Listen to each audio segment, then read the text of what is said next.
My pleasure. My pleasure. So I'm really excited that we brought this topic up. I don't know where it came from. I studied the hero journey long ago. I think anybody that's in the arts and writing and even in a spiritual journey, you come across the term somewhere. And then you learn about it, and then you're quite amazed at how the reflection of life and what you're going through and the movies, and you're just like, oh my gosh, is life a movie? Like all of these things come into your perception as questions, and you try to answer them. So I just wanted to start our talk off with what the hero's journey is for me. Is it's a real explanation of what each of us are going through, in the simplest way we could possibly explain it, because we've all seen movies, we've all watched movies on the big screens, we've all read books that just grabbed us like that, and we're like, oh my gosh, what's going to happen next? There's probably people in our lives, if we can stay detached enough, we're like emotionally, we're like, oh my gosh, what's going to happen next? I wonder where they're going in life. I'm excited for them, or I'm scared for them, or whatnot. And when you gain that perception of other people's lives, and you can kind of see where that they're at on their journey, it helps us gain the perception and the observation in our own life. And as we go around and share some of our stories, I'll share some of my own as well. But ultimately, the hero's journey to me reminds me that there is a purpose for everything that we go through.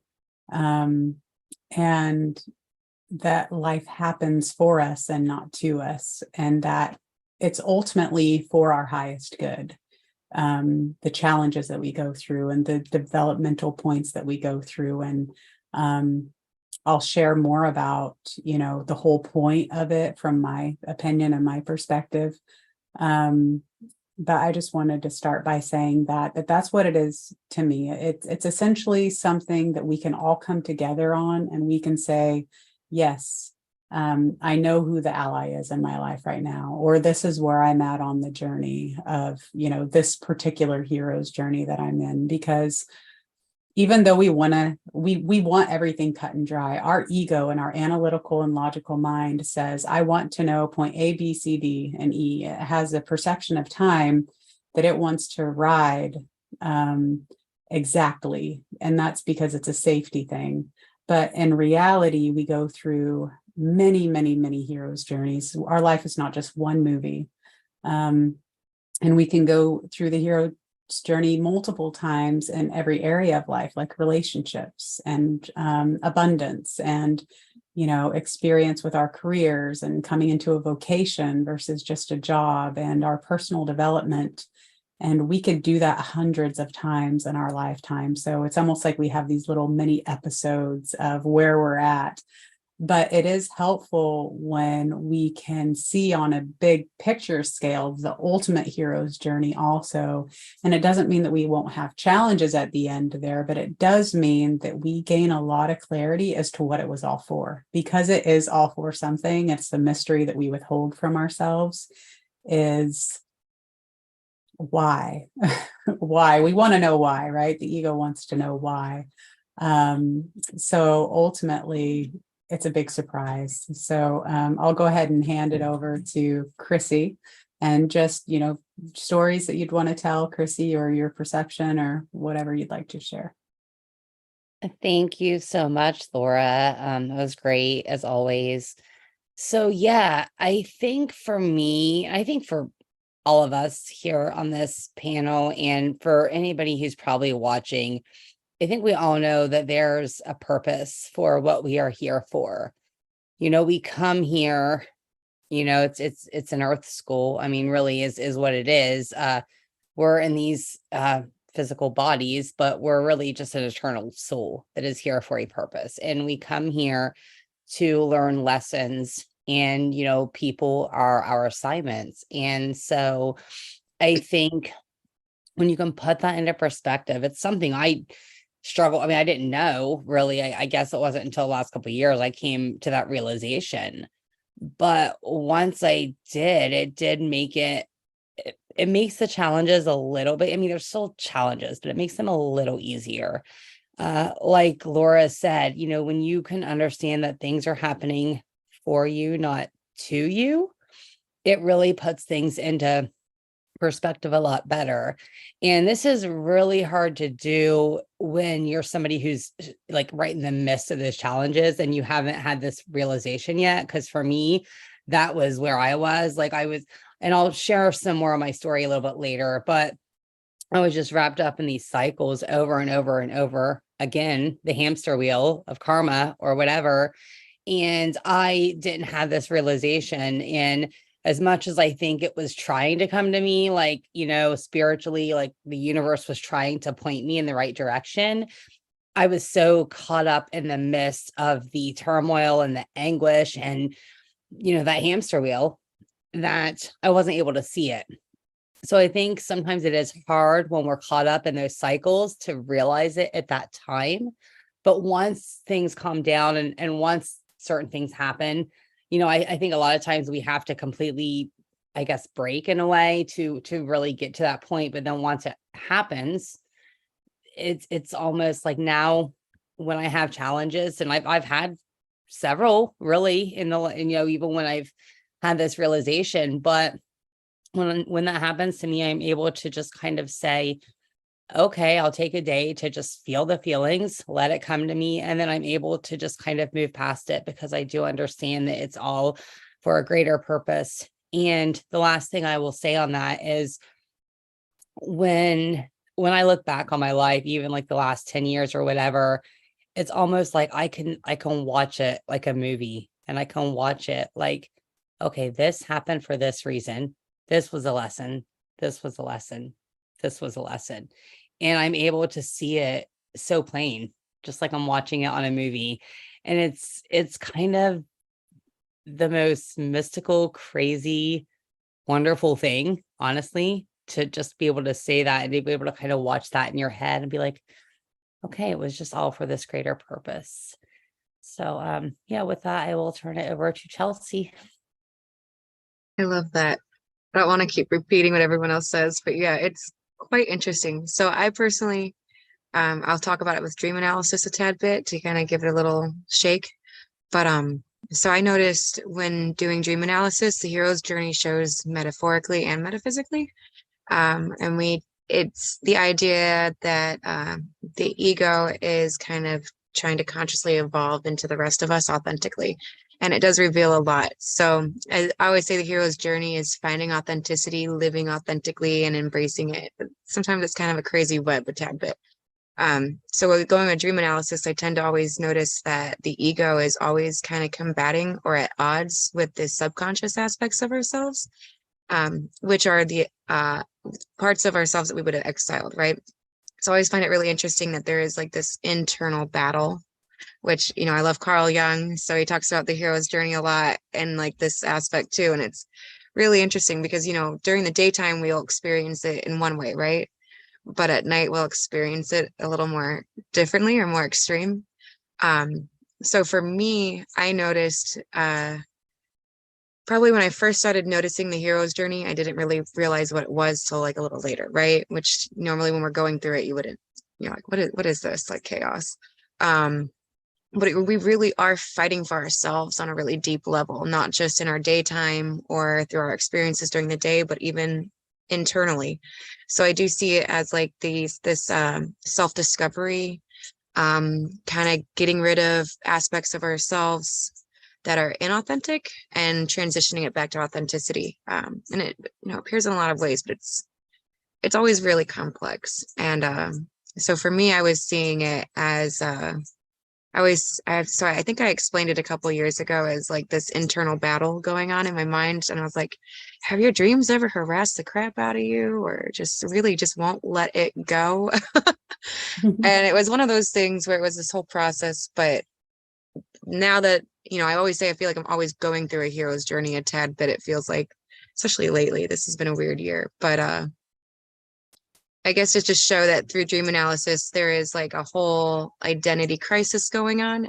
and it wants to be brought to life, really. I say identity crisis because at the end of the day, we do grow up in a society where they're trying to sell you what is normal, what we need to be doing, what's, acceptable, what's not, blah, blah, blah. But when it comes down to it, we're kind of have to meet ourselves at the core of it. And so for me, I see the hero.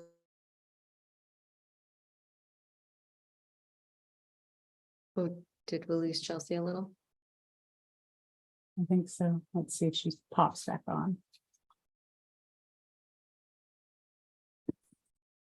Yeah, I think we'll have to go to Vicky until maybe she pops back on. Okay, sure. So, when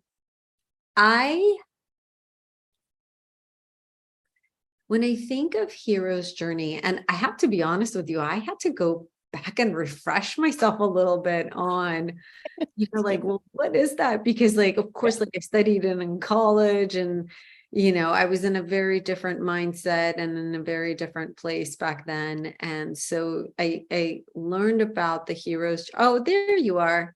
Well, maybe We lost you for a second, yeah, Chelsea. we lost you. But I want you to finish your thought and then I'll go into mine. I have no idea where it left off because you guys were all listening, so it wasn't a lot of movement. And then by the time I was done, I was like, wait, no one's responding. You were gone for about what, 30 seconds, I think, right? Yeah. About 30 Maybe. seconds. Yeah. So Okay. just maybe your last two sentences, probably. Yeah. So the idea for me as a hero's journey, looking at it through Dreamland, it is this idea of battling the inauthentic and embracing the authentic, or pulling it up like treasure a little bit and using it not just in your internal, but bringing it to light in the daytime too. And that was it. Yeah. Thank you. Well said. I love that. Yeah, so I started by sharing that I studied the hero's journey, but very academically when I was in college or in high school, right? And you learn about this concept. And of course, back then it was okay, you just kind of you learned it in terms of the way that books or stories are structured, just so that you learn how to tell a story. But in preparation for today's live, I went and I looked it back up and I was like, what is that structure? And let me remember it, right? And just to I had to ground myself. So just for those that are watching, I just want to help ground you too, right? So the hero's journey essentially refers to this notion of, there's this hero and they live in some sort of a bubble and they're unaware of the maybe the broader context of their life or their journey and what it is that it's going to, that they're going to embark upon. And then something big happens, right, in their life and it shakes them up, and it can shake you up physically, emotionally, can shake you up in a lot of different ways. And at the end of that, you go through this journey, this transformation, this change, right? As the hero, as the person. And when you come out of it, traditionally, you come out of it in a way that then does something that is for the greater good. So not only you change, you transform, and then that change also inspires you in a way to help more than just yourself. So before I go any further, am I interpreting the hero's journey for those of you that are more knowledgeable in this the right way? Yes, absolutely. Yes. Yeah, that Okay. sums it up really well. Yeah. Okay. So interestingly enough, when I read that, I was like, whoa, light bulb went off, right? Because that's literally what I have been going through. Honestly, I just didn't know that I was. And so that genuinely has been my experience, is that I was, so my story, super quick, and we'll delve more into it, is, I had a tough childhood, but it wasn't anything out of the ordinary. We all have stories, right, that we grew up with. But I was in this asleep state, I will call it, because I was just going through life and I was going through emotions in life. And then, during COVID, I emotionally fell into the bottomless pit of despair. And it was in that darkness that I had to find my light. And that is exactly what happened. And, that is when I went through my awakening. And through that awakening, interestingly enough, I came out of it, and I'm out of it. And now not only do I want to help myself, and have I been able to help myself through all the amazing resources that I've been able to find, and people and things, but now I have this like inner inspiration to want to help others too. And so to me, that hero's journey has really been about life being greater than just me and greater than just my life. But now, I've been asking myself, well, how can I serve? How can I serve? And so that's that's kind of like my journey and where I'm netting out. And so I think that the hero's journey, if there's one thing that we take away from it, is that yes, you might go through a lot of discomfort and you might go through hell and back. But when you come out of it, not only do you change your life, but you change the life of those around you. And I think that is the big impact of the hero's journey. And almost like I feel like some of the purpose behind that hero's journey, right, is that we're all interconnected, right? We're all one at the source level. And so that's to me the bigger meaning of this hero's journey. So I leave you there and I turn it over to you, Lora. Yeah, that was well said. And it's really great to hear your perspective, because that might have been why it came to mind, is because I see me, and when it's our story, we get lost in it. And sometimes we get lost in other people's stories. And it's really hard to help other people when we get lost in the story, because we're all on a journey. And with certain awareness, you can see that. But I wanted to talk a little bit about, Vicki, you briefly talked about, you summed it up really well. Like, you're living an ordinary life. I was living an ordinary life before I got the call. They don't call you on the phone and say, hey, we've got a proposition. They just say, change, change, change. And if you don't, it pushes harder and harder and harder. But essentially, in the movies, that's, that, and I sent out a big email and I explained this as best as I could, is that we're naturally attracted to the hero's journey because it's our own story. It's in our DNA, it's in our psyche, it's in our spirit, it's in our soul.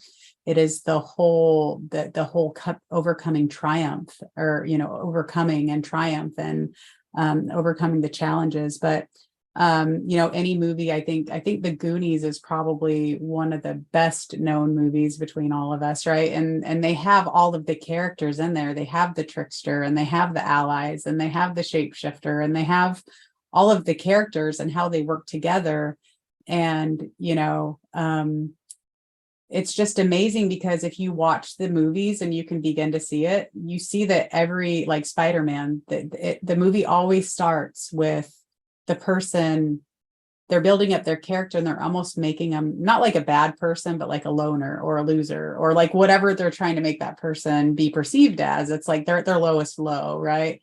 And that is like the call, because they're not answering. Like, they're getting the call to do something different, but they're not answering it. And so the journey essentially is a circle where you go through all these trials and challenges, and the dark night of the soul, and the meeting the shadow, and your ego, and and ultimately there is the reward and the road back. And Return of the Elixir is what it's called, when we do say, look, here's what I learned, Vicki. And I love doing that. Like, this is how I can be of service. This is what I learned. Please take it, because it wasn't free for me. Okay. So when I say, I just kind of want to touch upon the call, because if we don't listen to that call, and I think we know when we hear it, because life, like, we get this inkling that something needs to change. And then I think Kyle Cease said it a long time ago. Vicki, you're familiar with him. He said, you just like are holding on to the piano. Like, you're just holding on to the piano. And when you let go, like you don't fly away, you know, your life is okay, but we hold on to it. We just hold on so tight. And the longer we hold on and the harder we hold on, just the more challenging life gets until we finally start becoming conscious. And something that I've seen in a lot of people that I've worked with, when they do start answering the call and they're starting to become more aware of what's in their life, is that they're becoming aware of energy too.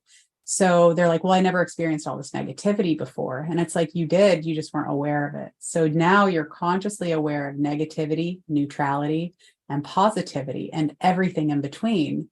And so you're experiencing it differently. It's always been there. You just weren't aware of it. And, you know, awareness of the self and stuff as it evolves, but mainly it's an awareness of, you know, consciousness and, you know, loving consciousness. So,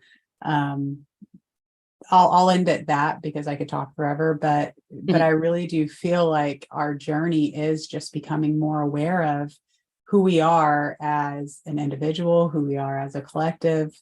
And when we're bringing back the elixir, it really is that this is what I've learned in life, and this is how I want to help my fellow collective, you know, spirits ascend and vibrate higher. So yeah, over to you, Chrissy.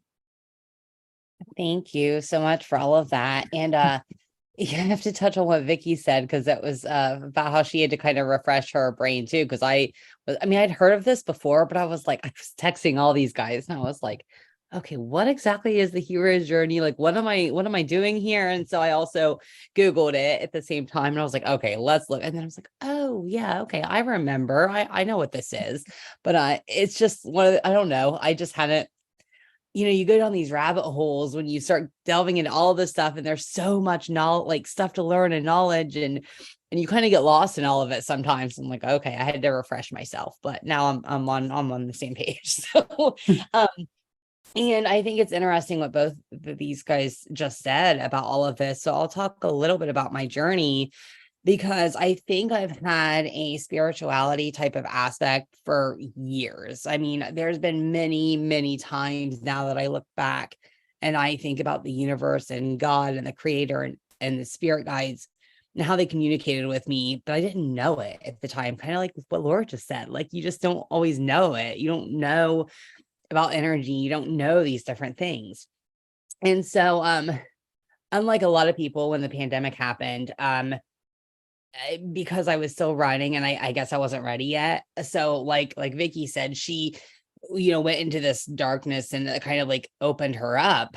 For me, instead of doing that, I kept running. So even though like things were shut down, I found ways around that, found ways around all of it. I was dating during the pandemic, which wasn't probably smart, but I did it anyway.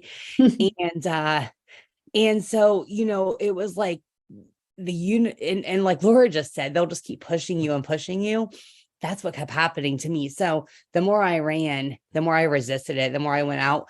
And I lived like there was a Mexican restaurant right by where I was living. So, and they were still open for like after like the 30 days, they were open for carry out. So I was like drinking all the time. I'd get margaritas. I would, you know, just running, hanging out with my neighbors.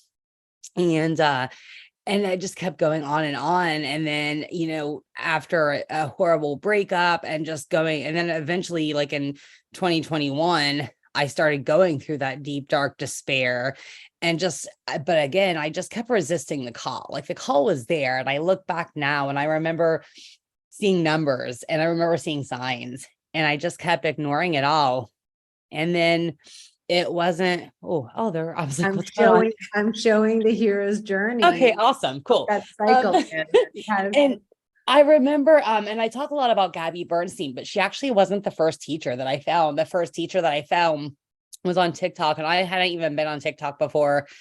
I had dabbled in it, but started getting on TikTok, and this woman showed up on my like For You stuff or whatever.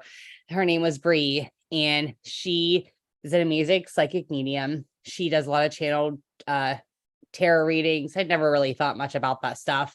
But she showed up and something about her just resonated with me. And she's not just like a psychic, but she does a lot of shadow work, a lot of witchy woo-woo spirituality stuff. And I think that was my first introduction to it all. And I started having readings, started talking with her. I also met Gabby along the way. So, they say that when the student is ready, the teacher appears. So, and I think that is like one of my favorite like phrases, because even though it took me a few more months to get to where I needed to be, they were the ones who introduced me. And I will praise Bree till the day I'm no longer on this earth, because she was the one who, through a video on TikTok when I first saw her to several readings later, she was the one who basically was telling me the whole time, like what I was going through, what I needed to do. She kept talking about shadow work. I'm like, what the hell is shadow work? I don't even know what this is, all of these things. And then it eventually did lead me to the spiritual awakening that I had. And it led me to just the awareness, and it happened so spontaneously for me. Even though it was months and probably years in the process, it was still such a spontaneous thing that happened. I was literally meditating and with my eyes shut, and the next thing I knew, there was just this energy flowing up my spine through my whole body. And I opened my eyes, and it was like my old life was literally like a dream, like a whole blur. Like I was like, and I realized right then there was a purpose for everything I had been through. And it will always be one of the most like magical experiences of my life. And I think that to me was my big journey there, to sum it up. And it was, and when I Googled the hero's journey, I was like, okay, this is it. Because you hear the call, you resist the call, and then the more you resist it, the more the universe just pushes you. And eventually you're gonna get to a point where you can't resist anymore, because you have no other choice. Your life is just it'll be in shambles if you keep resisting. And so, yeah, that was just, to sum it up, that was the gist of my story. And I will turn it over to Chelsea. Thank you. That was beautiful. Yeah, I'll kind of go along with the awakening as well here. Since we do experience it in many phases of our life, basically anytime anything is inauthentic, we're kind of forced eventually to find the authenticity. So for me, I grew up Baptist, and I was a really good Baptist girl. I was very quiet. And I was really just, I was really quiet and an introvert. And I was just trying to do what I was supposed to be doing. And I loved God a lot. Wow. And I had a really good relationship with him on my own. And, I really knew a lot growing up. So I was a bit of a smarty pants, I guess. But I always struggled with the people in my church, and how they would tell me what I should be doing versus what I shouldn't be doing, or you need to believe this way, don't believe that way. And there were always things I had asked questions. Like one of them was, God is everywhere. And, I could sense that. And so I think, fast forward a couple years after that, I had graduated high school and basically spent most of my 20s struggling with depression, because I had depression most of my life, even as a child, which was a bit weird. But basically, it was just this huge mental health issue, and I was not living authentically, and I wasn't really even sure what that was. It never crossed my mind, right? So it's just kind of like filling my boots up with mud a lot. And I felt like, yes, I loved my job and I liked the things I was doing, and I was self-identifying with it way too much, where I wasn't actually going inwards and trying to figure out who's Chelsea. So it was like this weird arguing battle with God a little bit, and kind of denying myself. And then when I started having kids about the age of 30, it kind of came with, like hormones, this identity crisis. COVID started happening around the same time, shortly after that. And it was just a lot. So I gave up my career. I was parenting, and I really had no idea who I was or what I wanted to do with my life. And it made it worse, honestly. And so I had to start digging deeper. And I realized depression was the first step that I had to battle, and then trying to recreate myself however that was. But it was like, okay, do we just want to recreate ourselves to this other image that's not really fitting or authentic, or do we dive deep? So I kept always had dreams since I was a kid. Obviously we all dream, but like I had very vivid dreams, which makes more sense now as an adult. But as a child, it was, just weird. So while I was going through my awakening, the dreams really started to pick back up, and it was getting very like metaphysical, but it was also like this internal battle. Like I kept having dreams where I would be an older adult, maybe 20 years from now, and I'd be miserable. And it was like all my internal fears coming out and voicing themselves and making the fears known. So like for me, my dreams really kind of woke me up and kind of helped assist me through my awakening, because I was journaling them and logging them and trying to get this big picture of what's going on here. And so I realized just through the awakening, I was kind of going slowly with my ego, because I'm very analytical. I wasn't going to just jump into something that wasn't going to be authentically me. So it was a long process for me. I have to say, it probably took a good like 2 years between the dark night of the shadow work of the soul, and trying to just come out of the crummy mess of all of the mud I was carrying around with me most of my life. So at one point it really just started to click, and like I had done a lot of self-study and a lot of self-reflection, going through like counseling, but I always felt like there was something with the soul that was not being acknowledged enough in Western culture. So when I started getting into Carl Jung, it really started to pull in this whole mind, body, and soul thing a lot for me. So it really just got into like I had to be authentic. But what was authenticity? And it is its own journey, and it's not something like, yeah, we could go off of what our inner child was like. For me, it was embracing a lot of the things that I used to love and bringing it back to light in my adult life, which got me writing and back into a bunch of the things I was interested in. So at this point, it's really been a beautiful journey, and I think we all do it naturally if we realize it or not. And you don't have to, you don't have to know what a hero's journey is to go through one. As we see, it is built into the human psyche, and we live it, we see it in the movies. That's why I love mythology and just some of the old school human stuff, because we're still doing it today, right? If we realize it or not. And so not to be like ADHD, just rambling. It's this huge process. It's not easy. It's hard. I sat there and said, probably for a couple of years, I'm just sitting in the mud. I'm sitting in my mud. I'm sifting through my crap, trying to really figure it out. And at the end of the day, a lot of things that were inauthentic do fall off, and the authenticity does pull out, and it creates a totally different reality than what we were doing when we were being inauthentic, or before we were aware of what was going on consciously, even with our choices and our actions in life. So it's one of those things where it's like we're kind of pushing shit off, but also bringing back the goodness and bringing it to light.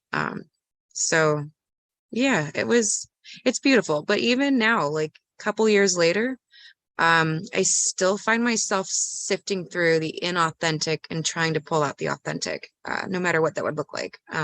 So I don't think that's something we're ever done doing, right? It's this process. So now I feel like it's almost like double checking myself and, pulling out the goodness. Yeah, I'll leave it at that for now, Victoria. Thank you. I love that. As always, I always see parts of me in each and every one of you. And I love that, because you're a true reflection of me and where I am now. My story. It's amazing the way I still feel uncomfortable talking about my story. And I don't know if that ever comes up for you, but it always comes up for me. But I'll just give you the brushstrokes. So growing up, I grew up in a society where we didn't really talk about things, if that makes any sense. So it was very important that on the outside, it looked like everything was perfect, regardless of what was happening on the inside. And it was really important to keep up with the appearances on the outside. And that's how I grew up. That was our society. That's what you were measured by. That's what you were judged by. So the first 10 years of my life, I grew up in the former Soviet Union in Georgia. And so the culture was very, very old-fashioned. And it was not a place where, you know, my mom certainly didn't grow up talking about her feelings, right? And this was not something that we really did in our household. What was important is that everything on the outside looked like it was perfect. And so then we came to the United States, and it was really like a tale of two cities for me, because growing up in the former Soviet Union, believe it or not, I grew up very, very wealthy. But that's because my father was he was an entrepreneur, but it was illegal because it was a communist regime. So we leave the Soviet Union and we come here, and here we're like utterly poor, like we have nothing. We entered the country with, we had $100 to enter the country with, and my sister lost the money. So we didn't even have that. And then my parents got divorced. And, you know, when you're growing up in a culture where everything is so broken on the inside, but everything has to look so perfect on the outside, you learn as a kid how to be a chameleon. And I became an extremely good chameleon. I knew what mask to put on in which circumstance. And that's how I got through, you know, the first phase of my life. And so much of me was defined for me, you know, so much of me was defined for me. And, you know, Chelsea, you said you didn't know who you were. I really didn't know who I was. I was everybody else's definition of me. Everybody else's definition. I had no clue who I was. And so, again, you know, there was this contradiction where on the outside, I had the perfect education. I had the perfect career. I had the perfect children. I had the perfect household. Everything on paper was so perfect. And I never even thought to do any kind of introspection. Like I didn't even know that existed, you know, until I was given so much spaciousness in my life that I had no choice but to see myself and to meet myself where I was. And interestingly enough, you know, at the very beginning, I think, Laura, it was you, or was it you, Chrissy, who said life happens for you and not to you? I think you both mentioned that. And it was like everything during COVID came to a halt. Even my job was so not busy at one point that I couldn't even escape by going into meetings or being busy with work. There was like nothing to keep me occupied, you know? And, you know, my hero's journey was having to meet myself, even though I grew up where that was like taboo, where kids were only to be heard, not what is seen, not heard, whatever, heard, not seen. Like we didn't really have a voice. Feelings didn't really matter.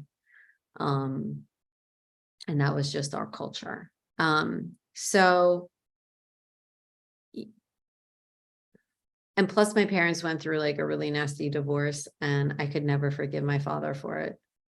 I could never forgive my father for what he did to my mom. So there was like all of this anger and resentment that was just sitting there.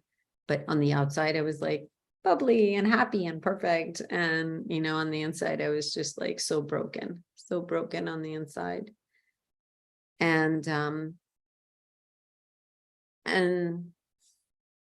things happened in my life. And, Chrissy, you talked about how during COVID you continued to date, and you were just, and all I could think about was like, Chrissy, don't judge yourself. Don't judge yourself. Like, we all have our things in the closet. Everybody does, right? And one of the things that I've learned to feel into is to just stop judging me.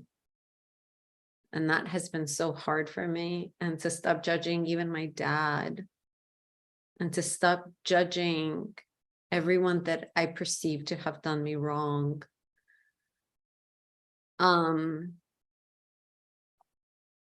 So that has been definitely one of my biggest transformations.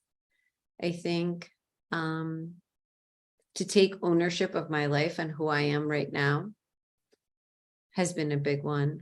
The other thing too is, as I was falling into despair because of the childhood where everything had to be perfect, the self-help world really appealed to me because it was like this positivity, right? So it was giving me this escape to put a positive spin on things.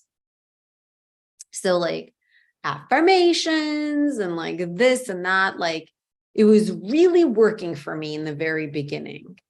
Because I was like, again, like the control freak in me, I'm going to affirm myself into happiness, right? And the deeper I went in and the deeper I met myself, Chelsea, you talk about authenticity, the deeper I continued to meet myself, the more I had to cry and sob it out in a very, very, very big way. And I still have days when I'm crying and I'm sobbing, but at least now I do it honestly. Like I do it honestly, because when emotions and feelings, anger, resentment, whatever that might be, whatever comes up for me, I'm willing to be honest about it. And that has been my biggest transformation, I would say, because I've stopped being a chameleon, at least with me. And I think that is the biggest gift that I've been given as part of my true awakening.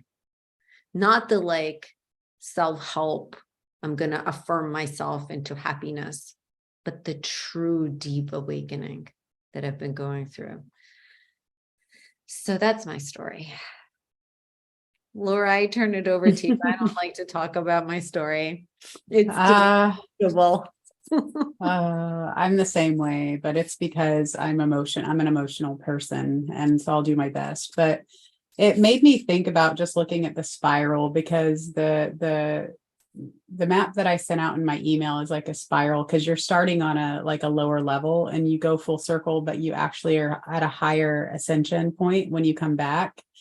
But it's a spiral going down too. So there's a depth to meeting yourself. It's not just like you're going in a linear circle, you're going deeper and you're going wider. And I think I heard somewhere, I can't remember where, but that's the metaphorical cross, right? Is you're growing linearly and vertically also in your ascension. And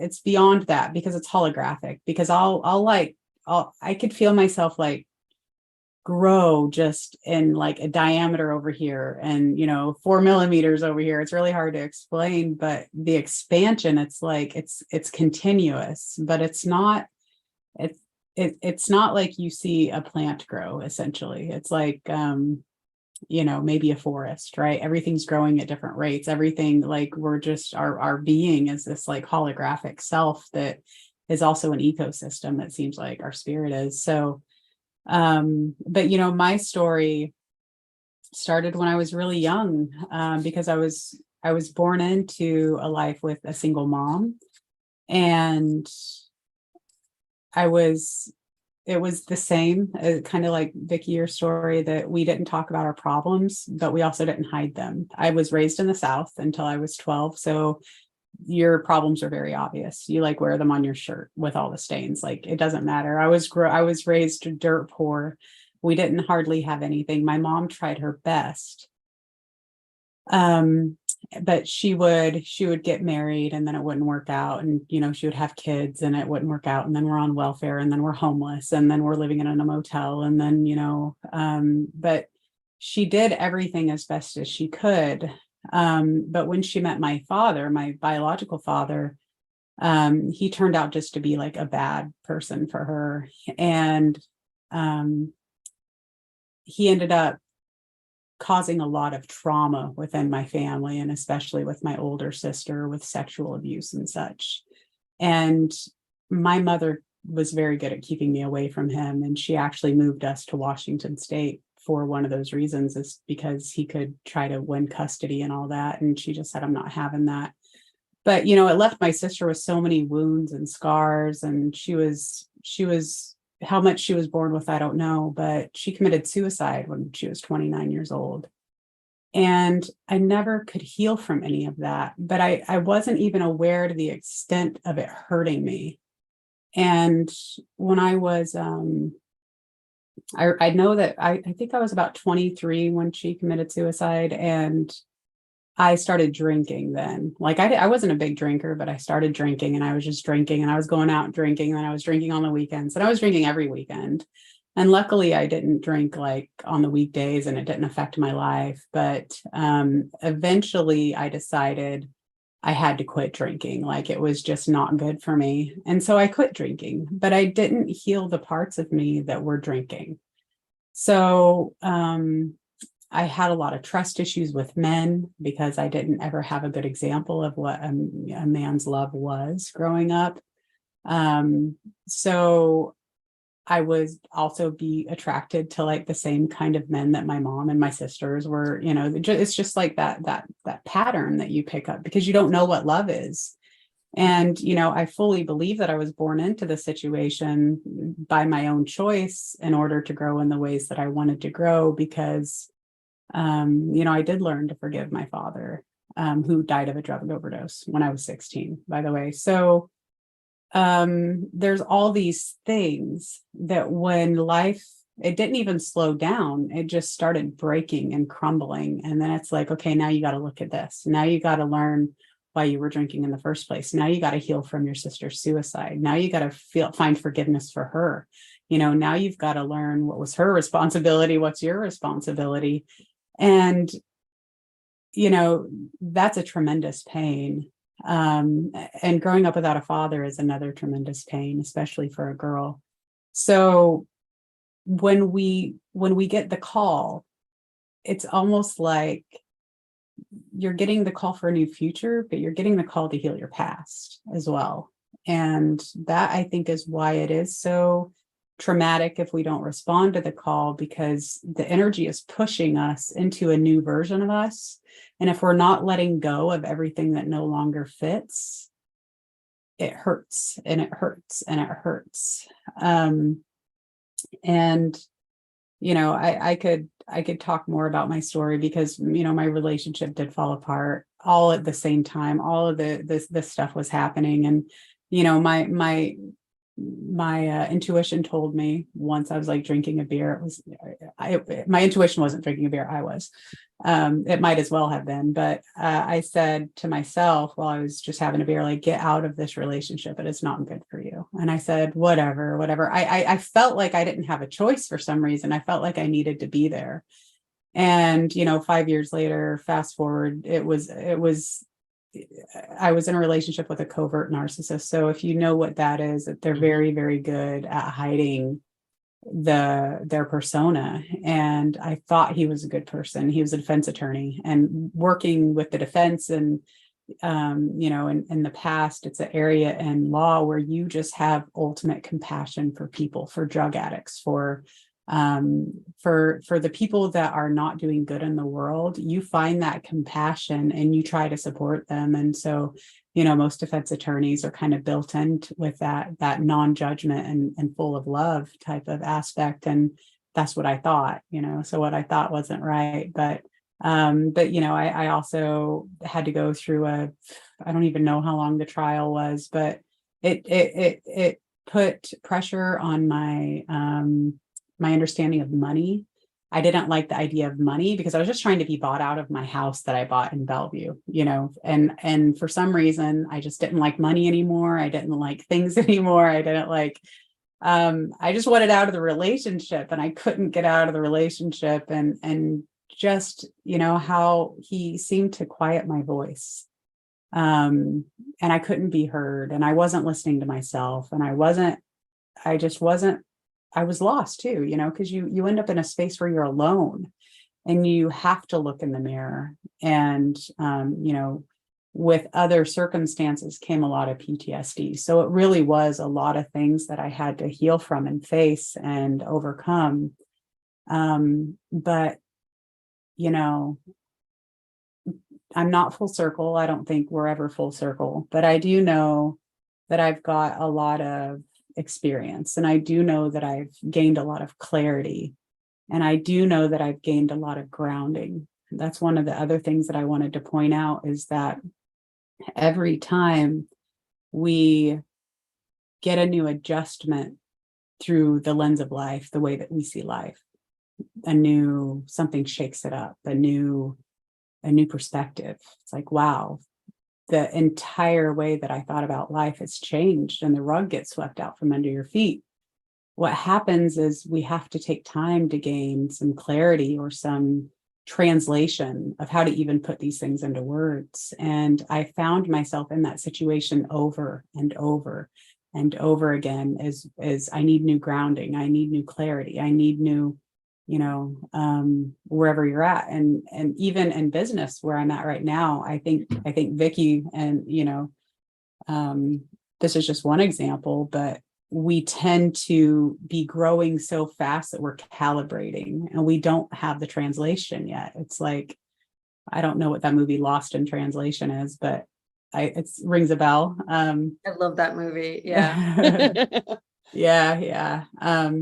So kind of to go back to my story, I did go through a period of time where I lost my memory, and I had to relearn everything, you guys. I had to relearn how to pay my bills, how to use a stove.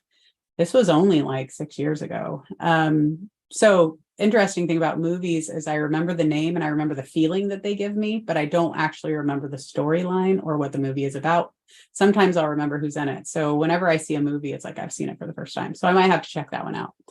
But yeah, I think what happens is as we're growing and you're growing deeper and your perspective is changing, we just have to find that new grounding over and over and over again. And I think for anybody that hasn't mastered the art of acceptance and being present with what is, because that took me a while too, it gets very frustrating, and we want, we want to learn patience, or we want to learn, we get frustrated because it's not where we want it to be. But we're also always looking back at that ordinary life that we had and say, oh, well, can it, we're trying to go unconscious again, so that ordinary life isn't going to happen for us again. that was just chapter one, when things were, we didn't need to be awake or aware. So yeah, that's what I'll share for now. So I'll hand it over now. I think I've been talking for a long time, but I don't know. Gosh, it's like, I don't even know where to start after all of that. I feel, but does anybody else feel like we're doing like a live therapy session right now? Because I kind of feel like that. And I think it's so beautiful. Like literally, it is the most beautiful thing. And I just hope this reaches the people that it needs to reach, because I think sometimes in life we go through these things. I know this happened for me. I'm sure you girls too, where we think we're just alone and we think nobody else understands. And then you hear a story and you're like, yeah, that was me, and I see bits of myself in all of you guys too. Like Vicky said earlier, I love to hear these stories. I knew a little bit about Vicky's because Laura, I did not know about yours. So I'm so glad that you shared. I am so glad that you brought up the covert narcissist because it's one of the forms of narcissism that a lot of people don't understand. And I hope that we can do a whole masterclass on that subject, like the narcissist subject eventually, because it is it's one of those things that I think is a lot more prevalent than the studies show, because narcissists don't get help. So therefore you don't have the data because they're not going to therapy to get the help unless someone brings them there. So that's just a part of that. I don't even know where to start, but I think everything you guys said was just so beautiful. I'm like teared up. I'm like literally like it was just amazing. Vicky, I love when you talk about your story because I think it's so prevalent when you talk about having to like look perfect on the outside. And I look and all I can think in my head is like, it's kind of how it is now with social media. You see it all the time. Like people think they have to look perfect, and most of the time when people are posting their perfect lives, their perfect relationships, their perfect whatever, a lot of times it's not even real. A lot of times it's them trying to feel better about what they're going. I mean, I've done it. I've been there. I was I was with a narcissist and I posted like half a dozen times a day about how happy I was and pictures. And on the inside, I was crying, because I was like, but it made me feel better to post it and to like make it seem like I was, in this amazing relationship. So that's just all I have to say about that part of it. But I don't even know what else to say, but I think, and for all of us watching, I guess one of the things I want to say too, and you guys have all kind of touched on this, is it is all a journey. When you talk about the hero's journey, it is a journey. And I never like to say, like, you think you're healed and you're like, oh yeah, okay, I've healed from this, I've healed from that. And then like another trigger comes up. Like if there's another trigger, like, oh, wait a minute, maybe I wasn't completely healed. Like, let's dig into that. Let's see what that's about. And so it's one of the things that I actually get triggered when people say, oh, I've healed from that. And I don't know why, but I'm like, I just want to scream, like, you probably haven't. You just think that you've healed from that because it's buried so deep in your subconscious mind. Because I like to say we're always healing, we're always healing. There's always more we can do. We can always grow farther. I just joined a free, it's called Trauma Reboot. And I don't have like big time traumas in my life, but we all have some type of trauma in our life. Like we all do. And I started next week, but it's a free, like faith peer-based recovery thing with homework and the whole 9 yards. And I joined it because I thought like I'm like I kind of live for it now. I live for the shadow work. I live for the healing, because I think we're always healing. And I think we have to dig into those deepest parts of ourselves to come out the other side.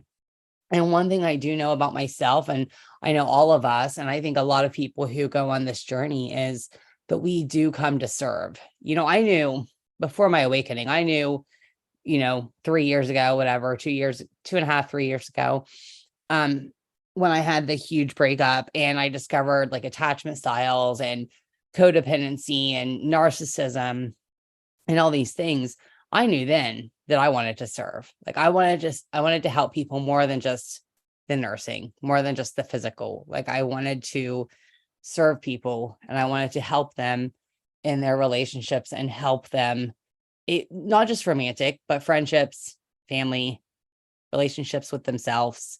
And I knew back then. So, it took me a while to finally answer that call. But I think all of us, and anybody who goes through this, you kind of get to a point where you just realize that everything is so much bigger than you and bigger than this physical body, this vehicle. You go through these situations and you know that like you have a story to tell, and you know that you have medicine that people need and that you can help them. Because as big of like all of the people awakening right now and the vibrations that are becoming so high on earth, there's still like, thousands, millions of people who have not woken up yet, who are still not even on the like self-help personal development aspect yet. They're still walking around not realizing they have problems. And there's so many people that still don't even understand a lot of what we're talking about. And I think the more awareness that we can help bring to the public, the more like our vibrations and our energy can resonate out to other people, and it can help them eventually answer the call and get to the point where a lot of us are getting. So I don't know. I guess that's all I have to say. Like, I'm kind of flabbergasted after just listening to all the stories. And like I said, I do feel like it's like a live therapy session, and I think it's awesome. So anyway, I'll just turn it over now to Chelsea. I love that. Okay, I'm gonna switch it up a tad bit then, just a little bit.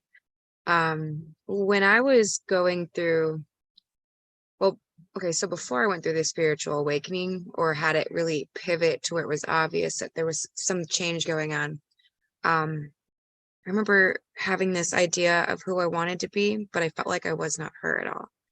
And it was upsetting because deep down, I thought a lot of shit on myself, or I didn't think well of myself. And, I always thought I was this underdog, and it was going to be other people having the best living life and never for me. Right. And, I think I basically shot myself in my own foot with that mentality for a long time. And it probably was one of the reasons why I was also struggling with depression.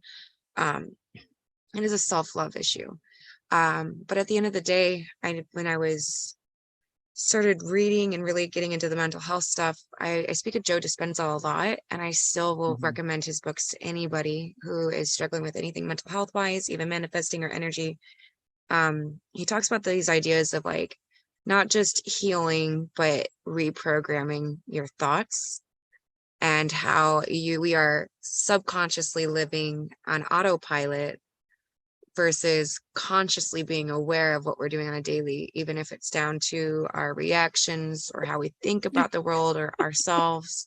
So that was a big one for me. It took me probably a year to really turn my depression around, right? And it was Joe Dispenza was a huge help.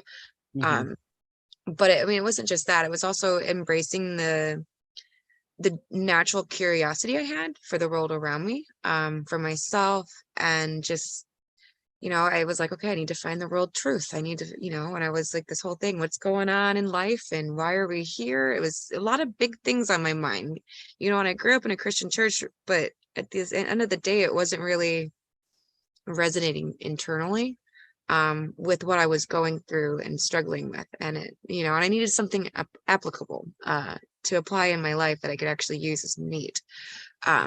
So Joe Dispenza was one of the first ones that really kind of helped me reprogram myself. I guess this should be the word, reprogramming myself a little bit. But it was a little bit like that, because when we realize that we're on autopilot and we're never going to make a change unless we consciously do it, right? And it's like, breaking a habit can take 30 days, right? But when we're trying to break who we are, it can take a little longer because there's a lot going on in there. So I had this idea, I've always been an entrepreneur, someone who worked for herself and independent. And, it went from being in an industry, like I was in the smoking industry for almost a decade. So I was wholesaling products to retail stores and going to trade shows. It was an awesome job. And like, I clung on to that identity for a long time, that when I gave it up and it was like a dramatic giving up, so it felt like a fail to me. And then I kept thinking I was a failure, and what am I going to do with my life, and who am I?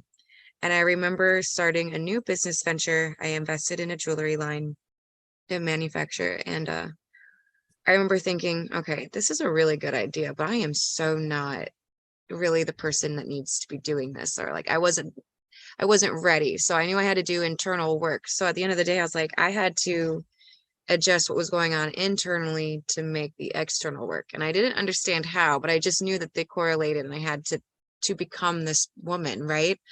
But like, it's just funny because we talk about like our higher selves, which comes out as an authentic aspect of ourselves, or this like more divine aspect or authentic. And so it was like a process. It probably took several years, but I have to say after like probably 4 years, I feel like I finally have become her, or becoming her, or I see what I was wanting 4 years ago or 5 years ago, and now I see her living today, breathing and speaking and talking to everyone. And it's interesting, but it does take a lot of work. We have to really go in there and dive into why we do and it reacts and become the person we are, and how do we go back and kind of rewire that a little bit. And something I do now when I'm, we're talking about narcissistic relationships, right? And just, that came up, and I'm personally going through something like that right now, and I'm literally changing my life at this very moment. And if this would have been 5 years ago, I would have been losing myself completely. It would have been madness. But now I felt like everything I prepared and done in my life, or in the last several years even, has prepared me for some of the bigger changes or pivots that I'm going through now even. And, it's bittersweet, but it's more sweet, because I look at it through a third eye view, is what I call it, where I try to not be so zoomed in on the current situation, but give myself a broader perspective and then focus on that. So I think, when we're kind of going through things before our awakening phases, we tend to hyper focus on that very moment, and it becomes such a hyper focus that it almost absorbs our reality, and it makes it hard for people to want to change or move forward, or to even just get that bird's eye view. I think that's very important. So anyone who is struggling right now, I would love to just suggest maybe zooming out a little bit. I always say I zoom in and I zoom out of my life, and it's something I've been saying for a minute now, but it's a zooming in, zooming out, pulling the,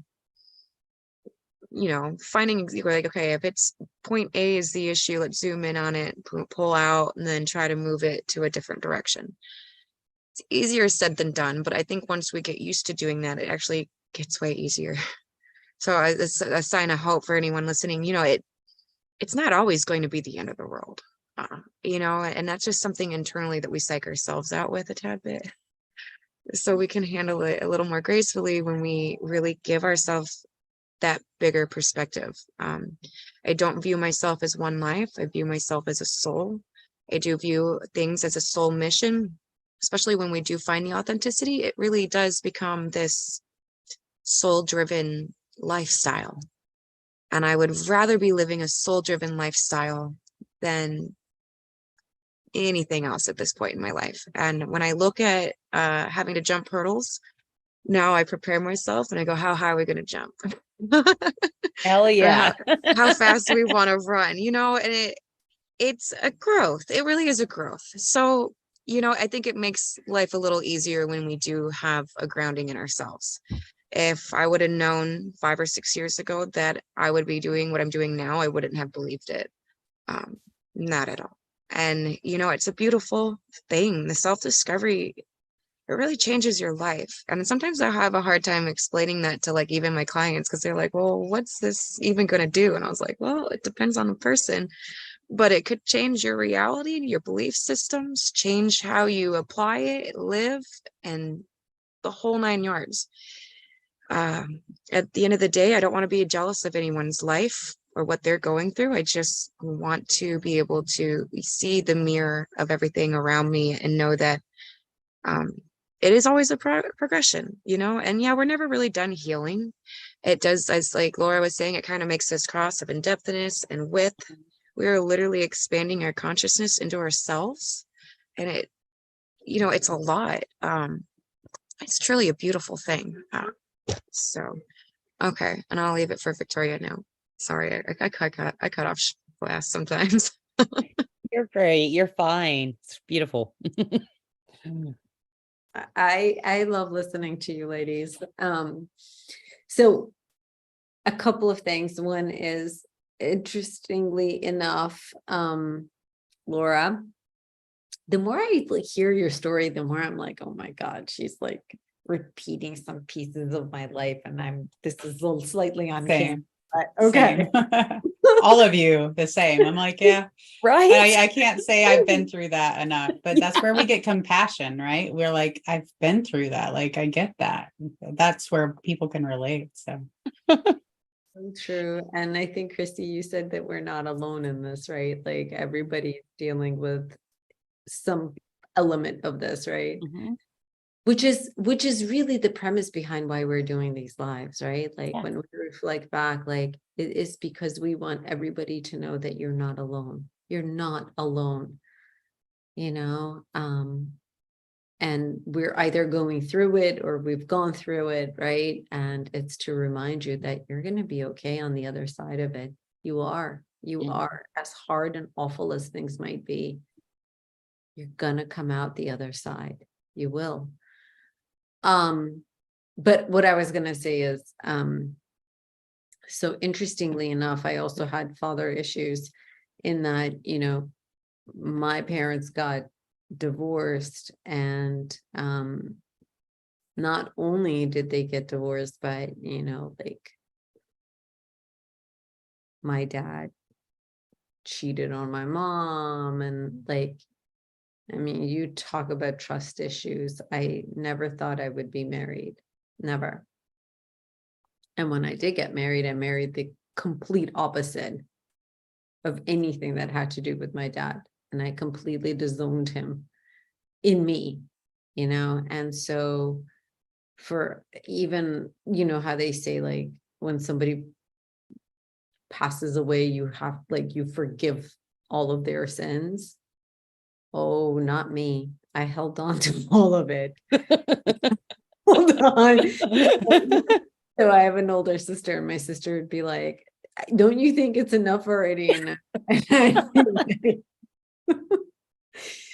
I held on to that anger and resentment for a really long time. And in fact, like I went for a walk with my dog tonight, and still I was doing the I forgive you and I release you to my father, you know. And, you know, it's an ongoing journey, and it's an ongoing battle, struggle, you know, on the inside. It's really, really hard to forgive somebody that has hurt you, like really hurt you as a child, and hurt your mom and hurt someone you love, you know. It's really hard. So I just kind of wanted to say that because I think it's important, you know. Like some people like can seem like such saints, and they're like, oh, I've been able to forgive and move on and get past it. And I'm like, yup, and I'm really trying to do that too. And I'm on my way. Right? Like some things I have, but you know, it's still a struggle. So I wanted to say that. But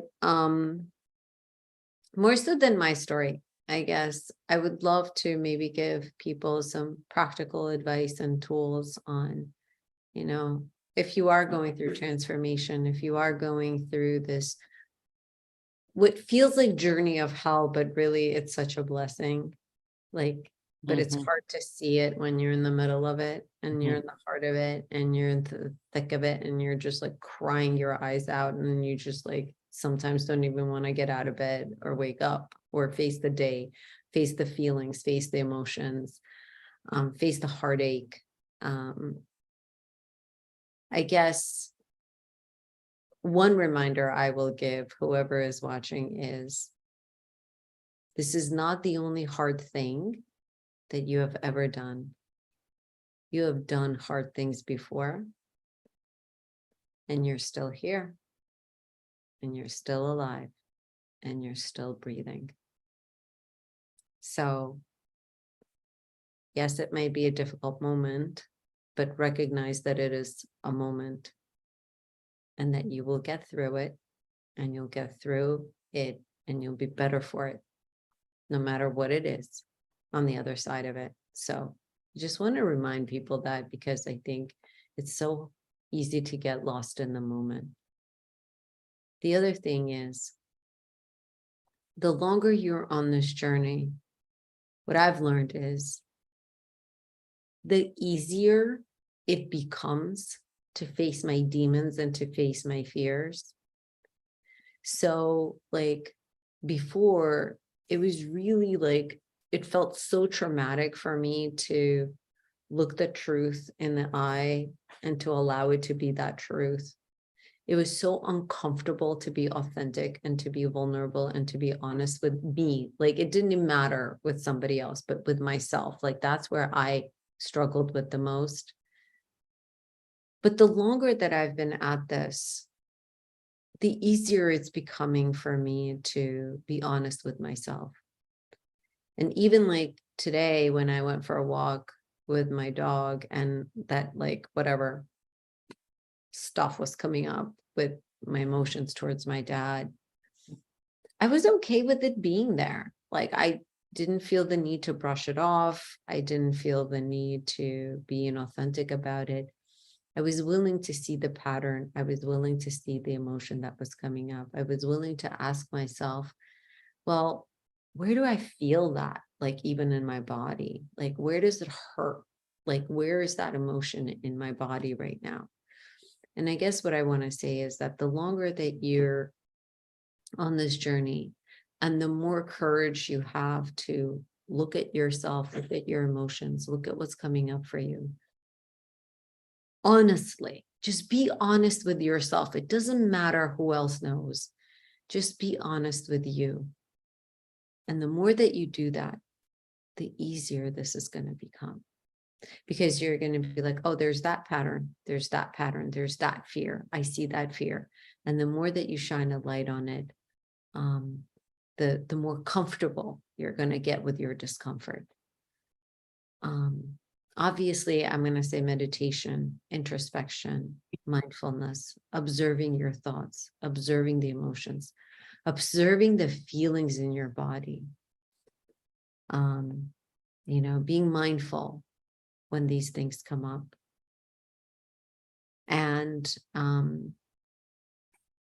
don't be afraid to be alone and to be with yourself. Look at it as a blessing. It truly is a blessing to have those moments of solitude and quiet when you get to be with you, because you get to rediscover you. And you get to find the glorious you that is there, that you didn't even know was there. Each and every one of us is just magic underneath all the junk that we absorbed during our childhood and, through our life experiences. And there is magic on the other side of it, and you get to discover that during this journey. And it is amazing, So just kind of wanted to see that, because we forget that sometimes. And I'm like, I think I'm so like in the 3D that I'm like, let's do the practical tools. Yeah, I think Vicky, you wanted to do a whole talk next week about that, right? So maybe you could bring some of that in. I'm not sure how, because I don't want to say I'm not practical, but I mean, practicing is good, but I just see things from a little bit of a different perspective, and I actually practice that perspective because one of the things that I wanted to say, just maybe in summary, is that the hero's journey is worth it. The journey is the journey of this life, and it's the story of this life. And I don't hurt anymore, you guys. Like I don't hurt, and my questions now are like, I am thankful that my biological father came to play that part in my life, because he was here briefly, and there may or may not be karma. It kind of depends on the contracts, and that we make with each other, and we come here and we play out these stories and learn. So my questions are different, but I don't hurt anymore. And the only thing that that causes my emotions to get a little bit caught up is the pain my mother still has, and the pain my sister had 4 children, so the pain her children still have, and the pain that I see people that I love going through. I wish that I could fix that for them, but my pain is gone, and my questions are just totally different, like I said. And I can see now that everything that I went through and everything that I'm going through, just like you, is for the highest good of yourself. And when I can see that without all of the emotional baggage that I carried around for so long, and I can experience that without all the emotional baggage for so long, it makes me a totally different vibration. You know, I vibrate at a way higher rate than I ever did. And I know that we all have that. You know, like Vicky said, it's the dust that's covering our magic. It's whatever's weighing down our heart. But it does get, you know, every peeling of the onion, it does get lighter and lighter, and you get brighter and brighter. So the journey, you know, I also want to sum it up by saying that everybody will always say, you know, I don't want to go back to Earth for another lesson. I'm done. We're good. You know, I'm not going back to Earth school again. Yeah. But they said, ultimately, when you can say, sign me up, I'm going back, is when you know you've truly mastered the school. And I'm almost to that point. I'm not quite there yet, but I'm like, I get it. I get it. Okay, I get it. So the experiences that I had were real. The pain that I felt was real. The trauma that I had to overcome and get through was real. It's a real experience. I firmly believe that goes all the way up to the oversoul, and they, you know, they're like, okay, this is what Laura's perspective is experiencing right now, and this is what happened with this, you know, because, you know, if the divine wants to experience itself, it's doing it through us. So seeing things through that lens and having that ultimate spirituality as my base helps me see everything from a different perspective. Like Chelsea says, the third eye view, you know, observing your life and seeing it from a point that's more positive and less of a burden. So yeah, next week I believe Vicky wants to come and bring some tools, tactics, practices.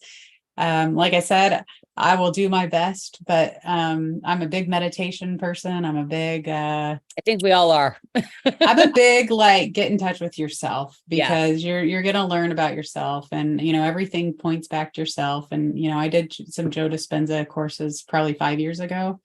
And they did help, and again, directed me right back to myself. Everything external will take me back to myself. Mhm.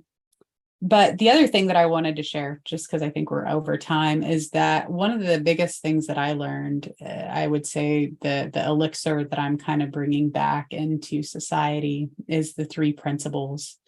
And if you don't know what the 3 principles are, Sydney Banks was a welder back in, gosh, I don't know, 40 years ago, maybe. And he had an epiphany and a spiritual awakening. You should look him up on YouTube. And he talks about thought, consciousness, and mind. And he says those are the only 3 things in the world. That's literally it. There's nothing else. And he'll just laugh about it. And all his videos say the same thing. He's like, it's so simple. It's so simple. You're creating a thought. You're living in a thought created reality. Your consciousness is observing the thoughts, and you're part of universal mind. You're part of this big orchestra that's always going to work out for the highest good, no matter what you think about it. And you always have mind to rely on. And so after I learned about the 3 principles, and I study and I practice and I do teach the 3 principles, and that's part of my transformational coaching, I learned that there's variables and there's constants in life. And when you can think about the most peaceful feeling you've ever had in your life, that is a constant. That's a constant. It's available to you 100% of the day. Everything we add to that is a variable, a various thought or various thinking process. So there are constants in life and there are variables, but peace is a constant. So when we're looking at our thoughts and our thinking, you know, it's one of the things that I really like to share with people is We do it to ourselves a lot with our thoughts, get in our own ways, hurt ourselves, dig ourselves deeper into whatever we're going through. But yeah, that piece is always there. So Yeah. yeah. Yeah. And it's like, Eckhart Tolle talks a lot about like the essence of the isness, right? It just is. It just is. And it is the judgment that we place on something, the meaning that we assign to something that, gets mired in with all the emotions, right? Because it just All is, meaning. right? Yeah. Yeah. And all that's meaning.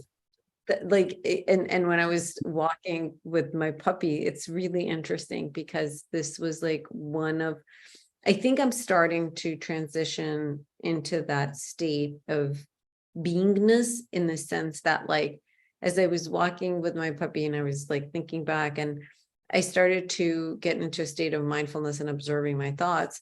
That's when that's when it occurred to me, like, what if I just stopped judging the person? I stopped judging the situation, and I just looked at it as neither good nor bad, and just looked at it as that's what it was. That's what it was.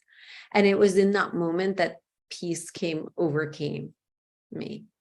And it was, and like, we very peacefully walked home, because I was like, it just was. It just was. I Yeah, think and when you, Yeah. sorry, go ahead. Go ahead, Chrissy. Oh, I I'm was just done. gonna say, I just wanted to touch on that because I think when you can learn to that's something I've had to learn too. When you can learn to observe your thoughts and not react to it and just understand they're just thoughts and just kind of let them go, I think it is really life changing. So I was just going to agree with that, Vicky.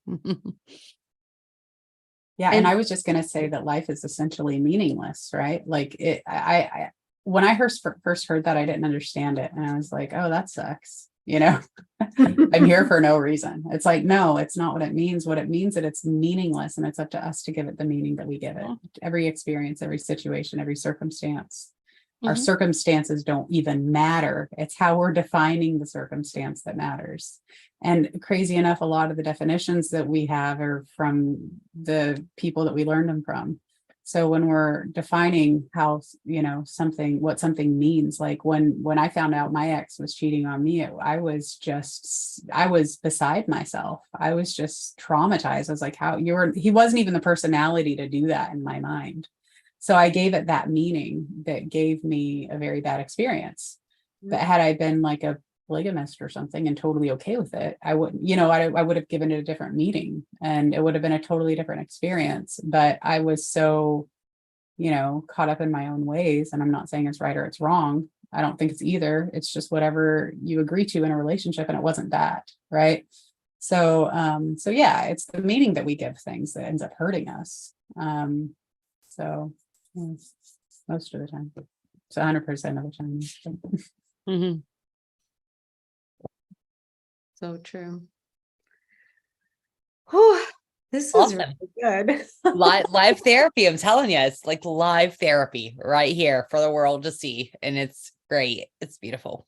So, All right, ladies, before we close out, where can people find you? Lora, how can people find you?